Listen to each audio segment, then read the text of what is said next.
कल के कथा विश्राम में महाराज राम जी त्रिवेणी में स्नान करके और अयोध्या के बिल्कुल करीब पहुंच गए हैं और भगवान ने त्रिवेणी में स्नान करने के बाद में ब्राह्मणों को दान दिया है। और मेरे ठाकुर जी तो ये कह रहे हैं कि लंका से बची हुई कुछ सामग्री आई होगी, ठाकुर जी ने वो दान दिया होगा और ब्राह्मणों को दान दिया है। तो भगवान तो अवसरदानी है, उन्होंने सारे ब्राह्मणों को दान विविध विविध दिए न, जिसने जो कुछ मांगा होगा वो दे दिया होगा और नहीं मांगा तो अपनी भक्ति दे दी। भौतिक दान की तो कोई वैल्यू नहीं है। जब ठाकुर जी देने वाले हो तो भौतिक सामग्री का दान मांगना न कहाँ तक उचित होगा। यदि भगवान ही देने वाले हैं तो भगवान के लिए तो भगवत वस्तु ही मांगो, ये क्या मांगने की जरूरत है। वो कोई एक प्रसंग आता है कि जिसमें एक व्यक्ति के सामने ठाकुर जी ने कही कि भैया तुझे मांग ले क्या चाहिए, तो उसने दुनिया भर की संसार की वस्तुएं मांग ली और मांगने के उपरांत बड़ा अपने आप में खुश था, क्योंकि भगवान ने उसके मन में सब कुछ दे दिया। किसी भले आदमी से बात हुई तो उसने बता दी कि ऐसे ऐसे आज मैंने भगवान से जी मांगा, तो उसने कही कि अरे तू तो बिल्कुल लल्लू रहा, अरे तू भगवान से भगवान को मांग लेता तो ये सभी चीजें तो अपने आप ही तेरे पास आ जाती। तो भगवान से भौतिक जगत की कोई भी चीज मांगना कहाँ की समझ आ रही है। भगवान से तो भगवान को मांगो, चाहो तुम ही समान सुत प्रभु सन कवन दुराओ, जो मनु महाराज ने मांगा था ऐसा जो है भगवान से मांगना चाहिए। तो कवन साहित्य विप्रन को दान विविध विधि दीन, बंदरों से भी दान कराया और खुद ने भी दिया। प्रभु हनुमंतई कहाँ जाई, धनी बट रूप अवधपुर जाई, बरंदाई पूछन हमारे सुनायो, समाचार ले तुम चली आए। हनुमान जी को भगवान ने समझा के कहा कि अपने रूप को दुर्लभ करके जाना और भरत जी को हमारी कुशल सुनाना। अब हनुमान जी महाराज और भरत जी तो पहले मिल चुके हैं, एक दूसरे को जानते हैं, तो क्या करना कि बटु रूप, बटु माने छोटे ब्रह्मचारी का रूप रख के, छोटे ब्रह्मचारी का रूप रख के जाना। ये हनुमत शरीर में महाराज मत्स्य दे जाना। तो प्रभु हनुमंत ही कहा बुझाई, क्यों कि किसी के सामने अचानक कोई ऐसी खुशी का समाचार एकदम मिल जाए तो ये पूरी ऐसी संभावना होती है कि उसको हार्ट अटैक पड़ जाए। और एक चुटकुले में ही कहने की होती है कि हमने कही कि 10 लाख रुपए की तेरी लॉटरी लगी है, सामने वाले ने सुनी, सुन के उसके हृदय में एकदम वो लगा, उसने फट तुरंत कह दी कि जब 5 लाख रुपए तुझे दिए, तो वो तो बच गया क्योंकि उसने अपना कर्जा उतार दिया, जिससे कि 5 लाख तुझे दिए उसका फेल हो गया। तो ये जो ऐसी परिस्थितियां बनती हैं, इसलिए प्रभु हनुमंत ने कहा बुझाई, समझा के कही कि महाराज बाल ब्रह्मचारी का छोटा सा बट स्वरूप रख के जाना और फिर बातों से बहला के उन्हें मेरा समाचार दे के और फिर तुम चल के आना। तुरंत पवन सुत गबन भयाओ, तब प्रभु बर ध्वज पाई गए। हनुमान जी तो वहाँ चले और भगवान भरद्वाज ऋषि के आश्रम पर गए। भगवान जब जाते समय भरद्वाज ऋषि के आश्रम पे गए थे तब तो भरद्वाज ऋषि ने आज सफल तब तीरथ त्यागु, आज सफल जग जोग विरागु, और राम तुम ही अवलोकताजु। महाराज आप यहाँ पधारे और आपने ये दर्शन दिए, ये इस सब की वजह से हमारा तो भजन साधन सब सफल हो गया। इसका ही प्रभु सब कथा बखानी और जय जय महत दीन बनरानी। भरत जी को किस तरह से राज्य दिया गया ये सारी कथा भगवान ने सुनाई। और फिर भरद्वाज ऋषि ये भगवान को अच्छी तरह से जानते थे, क्योंकि ये राम कथा का ये हिस्सा इन्होंने भी कहा है, तो ये अच्छी तरह से जानते थे। तो भगवान राम ने जब लीला स्वरूप में आए तो भरद्वाज जी के सामने जाके कि भाई ये संसार की बातें संसार में लीला स्वरूप आने से संसार की तरह से ही करी जाती हैं।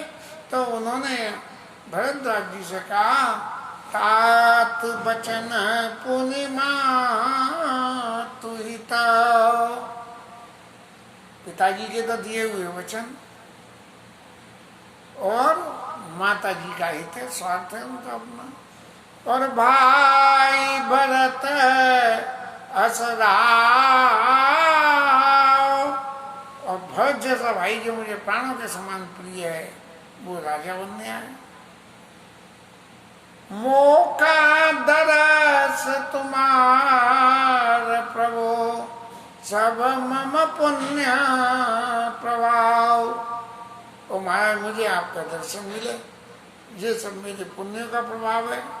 और आप कह रहे हो कि आज सफल तब तीरथ त्यागु, आज सकल जब जोग विरागु, राम तो वही अवलोकताजु। ऐसे भगवान जो है भरद्वाज ऋषि के आश्रम में फिर गए। क्या बोले, महाराज हम गए थे तब भी आपके पास होके गए थे और अब आए हैं तो फिर आशीर्वाद आपके हम लेते हुए जा रहे हैं कि महाराज जो विपदा का समय था वो तो बीत गया। और नाना विधि मुनि पूजा की। और फिर भरद्वाज ऋषि ने पहले भी करी थी पूजा, अब भी करी। और स्तुति कर पुनि आशीष दीनी, उनकी स्तुति करी और करके फिर उन्हें आशीर्वाद दिया। मुनि पद बंदे जुगल कर जोड़ी, और चढ़ी विमान प्रभु चले बौड़ी। भरद्वाज ऋषि के चरणों में प्रणाम करके दोनों हाथ जोड़कर विमान पर चढ़ के वहां से चल दिए। और तब तक निषाद ने सुना कि भगवान आ गए, उसको पता लग गई भरद्वाज ऋषि के आश्रम से। तो नाव क्योंकि जाते वक्त नाव में गए थे तो आते वक्त भी नाव में आएंगे। सब लोगों को बुला लिया, जल्दी लाओ नाव लेके आओ, भगवान आ गए, भगवान पार उतरेंगे। यह निषाद सुना प्रभु आए, नाव कई लोग बुलाए। सुदर्शन जानी सुन सर नागी, जनते आयो उतरे प्रभु आया पायो। उतरे प्रभु आया पायो। जब तक वो नाम कह के जुड़ावे तब तक ये गंगा पार करके और विमान आ गया। और भगवान ने कही, विमान महाराज अब आप नीचे उतरिए। और जब तब सीता जी सुर सरी, बहु प्रकार पुनि चरणन परी। और नीचे उतरे, गंगा जी की पूजा करी। जाते वक्त भी सीता जी ने गंगा जी की पूजा कर दी। पतदे वर्षं कुशल बहुरी, आई करो जी पूजा तोरी, ये वरदान मांगा था। अब इसलिए लौट के आए और लौट के आके वो प्रकार पुण्य चरण पड़ी और दीन दीन आशीष हर्ष मन गंगा और सुंदर तब आई बात अवंगा। गंगा जी ने खुशी होकर जी दे दिया कि तुम्हारा तो जो है सौभाग्य हमेशा ही रहेगा। प्रभु ही सहित बिलो की सुनते गुहा दायऊ प्रेम कुल आयऊ निकट परम सुख संकुल। बड़े सुख से जो है वो ने जब सुना कि भगवान उतर के आ गए हैं तो उनके पास आया, अत्यंत सुखी हो गए। प्रभु ही सहिता बिलो की वही दे और परे अबन तन सुध नहीं ते। बस वाकई एकदम दंड के समान धरती में लेट गया और उसे ये भी अपने शरीर की भी सुध नहीं रही। प्रीति परम बिलो की रघुराई और हर्ष उठाई लिया उड़लाई। भगवान ने उसकी प्रीति को देख के उठा के गले से लगा लिया।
मिलने आ गए,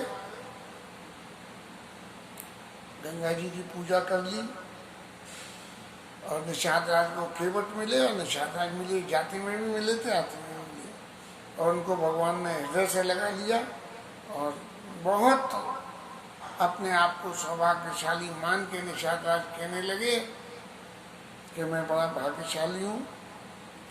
और जब ये इतनी लीला रावण को मारने की हो गई तो महाराज तुलसीदास जी ने भी अपने मन में ये विचार कहा कि यह राव नारी चरित्र पावन, ये रावण के शत्रु का चरित्र बड़ा पवित्र है।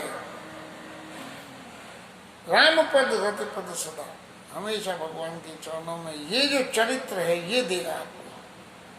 ये भगवान का जो रावण को मारने का चरित्र है ये भगवान राम के चरणों में प्रीति देगा। कोई ऐसे भी समझ सकता है यार, ये तो सभी मारकाट की लीला, जैसे मैं भी खुद कहता था कि मारकाट की लीला है, लेकिन भगवान का चरित्र जो है उसकी व्याख्या करेंगे तो ऐसे ही गोस्वामी जी कह रहे हैं, यह राव नारी चैत्र पावन राम पद रति पद सदा कामादि हर विज्ञान कर सब सिद्ध मुनि गावे मुदा। सिद्ध मुनीश्वर गाते हैं कि ये काम का नाश करेगा, विज्ञान को प्रदान करेगा, ऐसा देवता लोग सब गाते हैं। और इसके संग में इस पाठ करने वाले के लिए 2 लाइन गोस्वामी जी ने और लिख दी कि इस चैत्र का जो काम करेगा उसको विजय विवेक विभूति नहीं दे, भगवान विजय देंगे, विवेक देंगे और विभूति संपत्ति देंगे। यह कल काल मलाय तन मन कर देख विचार और श्री रघुनाथ नाम तरी नाइन आन आधार, कि भगवान राम के नाम के अलावा दूसरा कोई आधार नहीं है। इसलिए अरे मन तू भगवान राम के इस नाम को ही जपता रहे। और ऐसा कह के गोस्वामी जी ने लंका कांड को विश्राम दे दिया है। कल उत्तर कांड शुरू करेंगे, ठाकुर जी का राज्याभिषेक होगा, वंदना होगी और कुछ गान तान भी करेंगे। आज जो है थोड़ा सा कीर्तन ज्यादा करेंगे।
हनुमान की जय, उमापति महादेव की जय, श्री राई धरण की जय, श्री राधा रानी की जय, जय जय श्री राधे।